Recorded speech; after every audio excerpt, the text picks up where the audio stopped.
Hi there, I'm Janine. Welcome to my channel. In this episode of Janine Sews, I'm doing something a little bit different.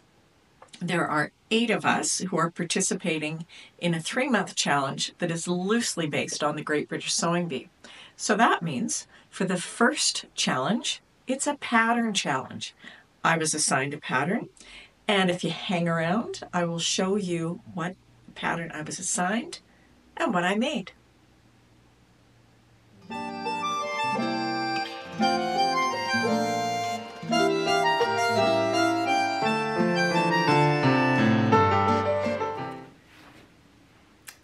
If you've watched the Great British Sewing Bee, you're likely aware that there are 3 segments to each episode. The Pattern Challenge, the Transformation Challenge, and the Made to Measure Challenge. This month, we're doing the Pattern Challenge. In August, we'll do the Transformation Challenge, and then in September, the Made to Measure. So for the Pattern Challenge, just like on the TV show, we were each assigned a pattern. There was no Esme to hand all of us the same pattern, so we each assigned a pattern to another participant. And there are 8 participants, 7 are in the UK, I'm in Canada. And I am going to link all of the participants down below so you can check out their videos. I was assigned a pattern by Sam, whose YouTube name is Sequin Girly. I assigned a pattern to Christine, who is Gemini Stitchers. If you want to see what I assigned to Christine and how she did, check out her video. The pattern that I was assigned is the Marilla Walker Nautilus top. I've heard of Marilla Walker. I've never looked at Marilla Walker's patterns before, so I had no idea what I was going to get. But when I opened up the PDF file, I was quite pleased to see that it was something that I likely would want to make. This is a top that is designed for lightweight to medium weight wovens. It can be short sleeved or have long sleeves that have pleats in them, and it has either a round neck or a buttoned front, and it is a little bit cropped. So I printed out all the pattern pieces and I thought about what I wanted to make. What kind of fabric did I want to use? Did I have anything in my stash that would work? I knew I didn't have anything in my stash, so I had to go out and buy something new. Now, the pattern sizing is fairly inclusive. It fits full bust from 80 to 132 centimeters, which is 29.5 to 58 inches. There are 2 size ranges included with the pattern. The first one is for 2 inches or 5 centimeters between the upper bust and the full bust. The second size range is for 10 centimeters or 4 inches between the upper bust and full bust range. I went with the second size range, but I knew I was still going to have to do some adjustments. Before I get too much further, how about I show you the top and then I'll put it on and we can talk about it a little bit.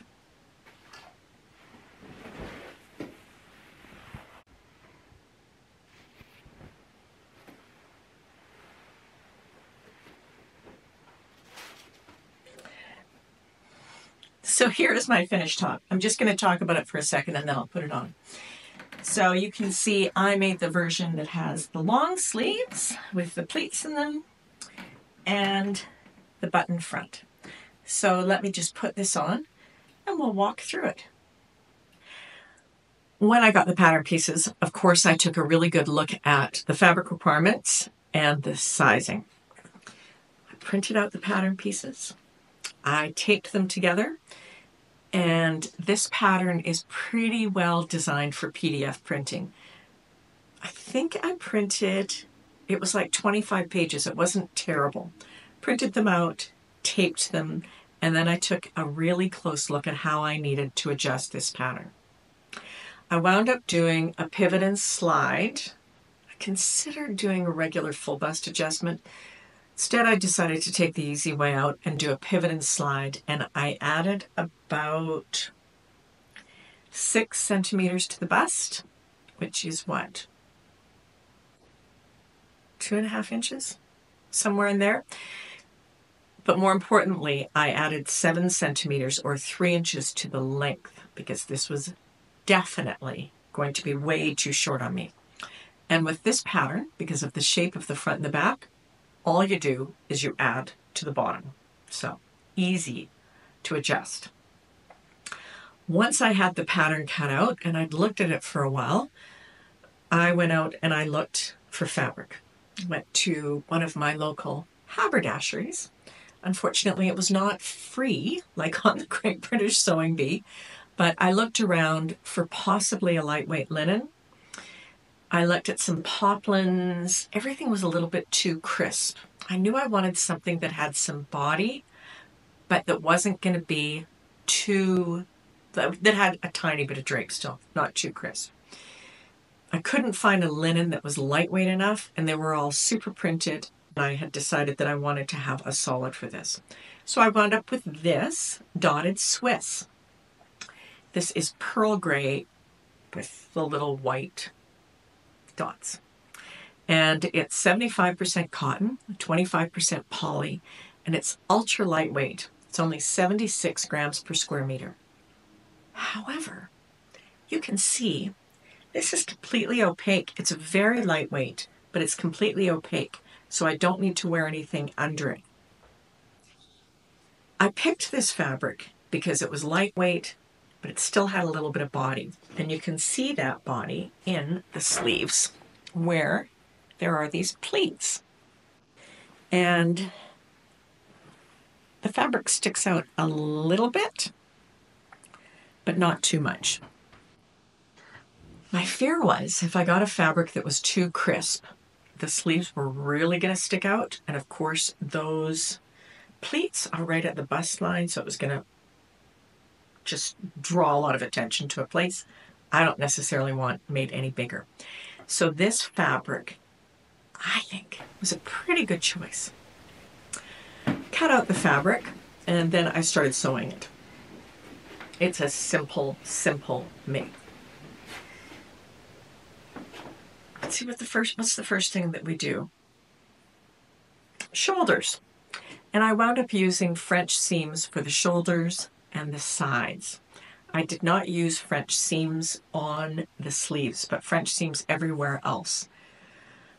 Because it's a lightweight fabric and I just figured I had the time, I may as well do it right, pretending that someone was going to be judging me when this was finished.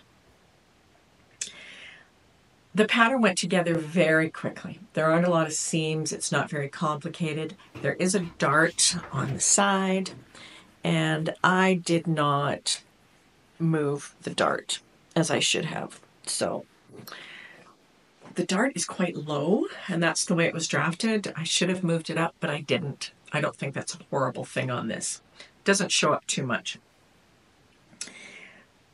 I followed the instructions exactly as they were written, except on the front button band here, there is a facing that's about 2 inches wide, and the instructions are to just kind of top stitch along the edge. Instead, I stitched right along the edge of the facing, so it would lay flat.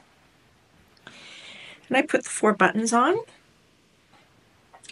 elastic in the sleeves, hemmed it, and that was it. Not complicated at all. No particularly complex techniques involved in this. Anyone could make this pattern. Anyone. Which is why I think it would be a really good pattern challenge for the sewing bee, because anybody could make it. And if somebody did the French seams, like me, then Patrick and Esme could give them a little bit higher grade. I finished this the other day. I've not worn it yet, but I will be wearing it, and I think this will go nicely with skirts or pants or even shorts. It's kind of not dressy, but also not super casual. I can see young women wearing this.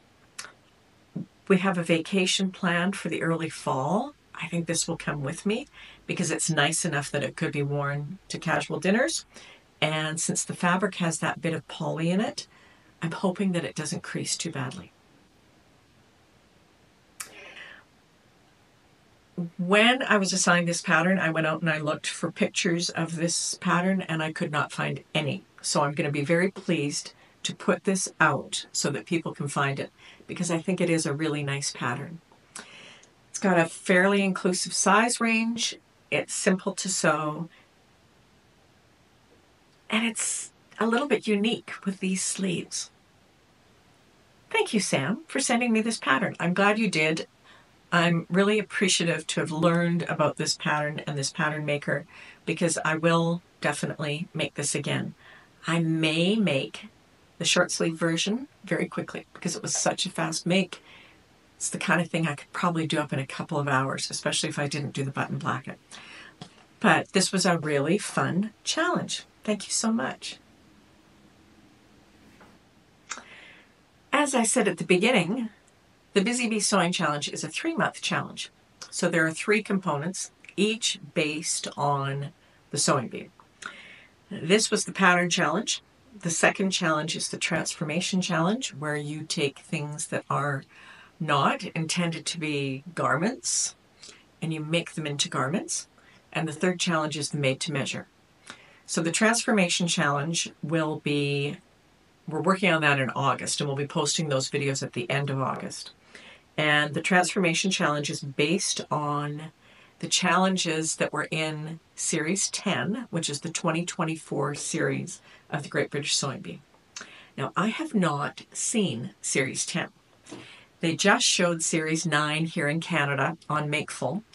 And for a few reasons, I don't go out and watch the Bee on YouTube or any of the links that come off Reddit.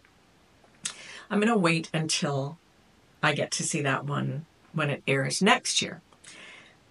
However, they sent a list of the different options for the Transformation Challenge.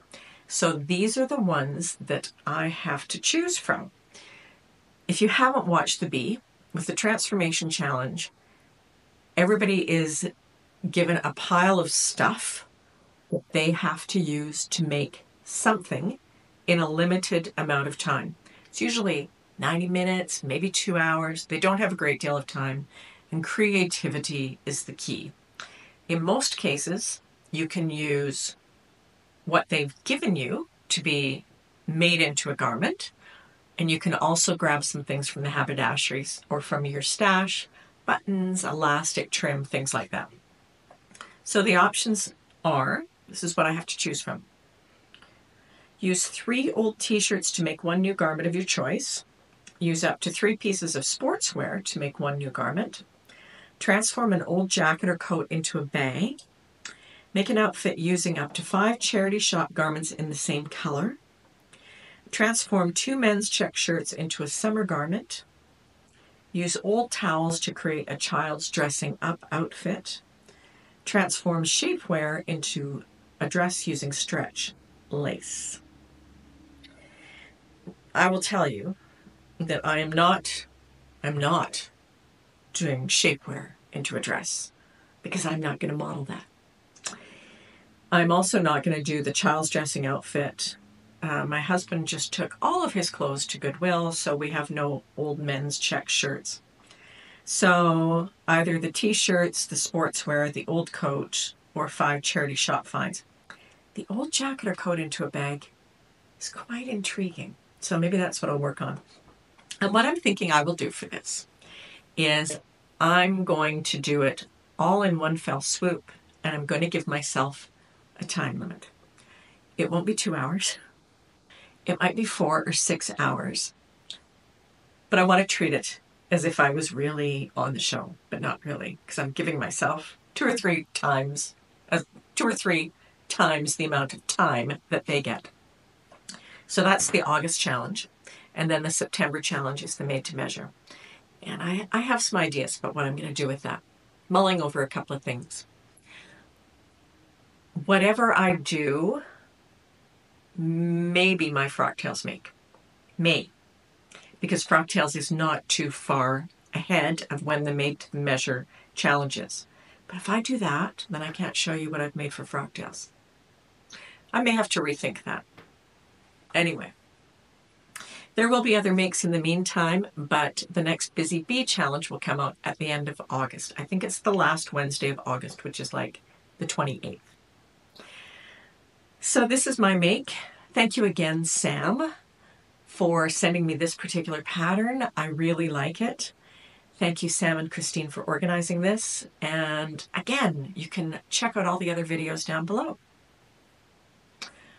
I appreciate you watching today. I hope to see you again soon. And take care.